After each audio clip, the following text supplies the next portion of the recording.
கல்வியோட காலை உணவு, கல்விக்கு உதவி தொகைன்னு நம்முடைய திராவிட மாடல் அரசு கல்விக்காக செயல்படுத்தி வருகின்ற சாதனை திட்டங்களை இன்றைக்கு ஒட்டுமொத்த நாடும் பாராட்டிக்கிட்டு இருக்கு.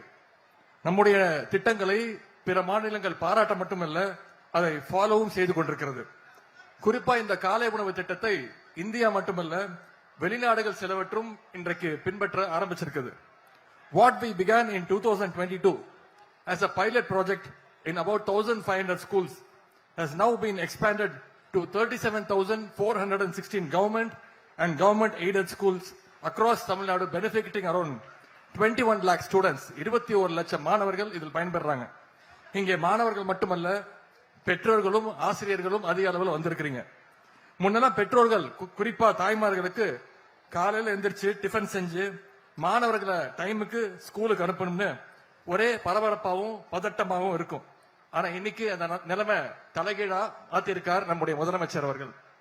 உங்க பிள்ளைகளை இனி ஸ்கூல்லயே ரிலாக்ஸா பிரேக்ஃபாஸ்ட் சாப்பிட்டுட்டு பாடங்களை கவனிக்க வச்சிருக்கிறார் நம்முடைய முதலமைச்சர் அவர்கள்.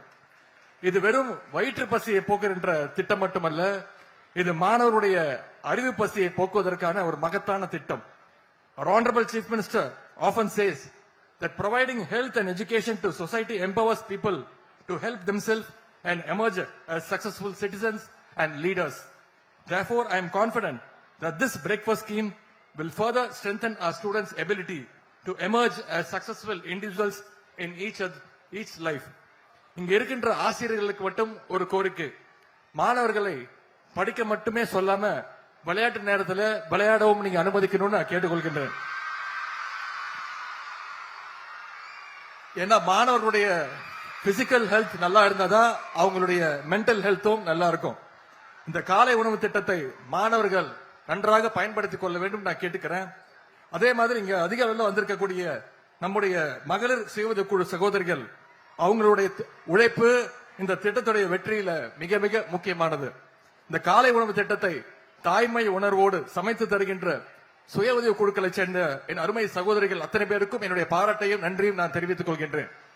By providing a healthy breakfast, we are not only addressing malnutrition but also enhancing attendance, concentration and overall academic performance. This scheme has played a vital role in bridging the gap between disadvantaged and privileged students. இன்றைக்கு புது வரலாறு படைக்கட்டும், நம்முடைய மாணவர்களுடைய கல்வி செழிக்கட்டும். நன்றி, வணக்கம்.